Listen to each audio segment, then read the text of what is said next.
Franchement, si tu penses que c'est Bruxelles, tu te trompes. Et tous mes potes, ils travaillaient alors que moi j'étais encore en école d'art. Et je commençais à avoir des symptômes de dépression, de burn-out chez les autres. Je me suis dit, ils viennent de commencer, ils sont déjà à ce stade-là dans leur vie. C'est pas ouf, quoi.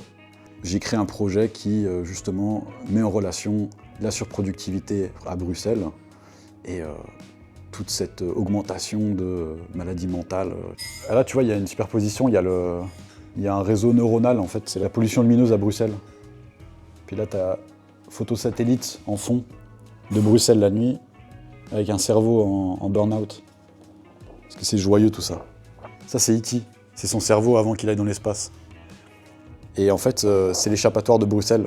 C'est-à-dire que si tu regardes dans le cerveau, et ben en fait, il y a du sable. Parce que les Bruxellois, ils vont où?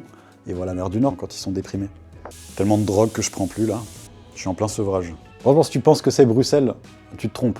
Tant que t'as pas vu l'expo Strike for Brussels, c'est la représentation de Bruxelles sous tous ses aspects, tous les gens, c'est international, en même temps c'est communautaire, c'est à partir du jeudi 9. Et puis ça continue jusqu'au 26 avril, c'est le collectif, c'est l'escalade, donc que du bon.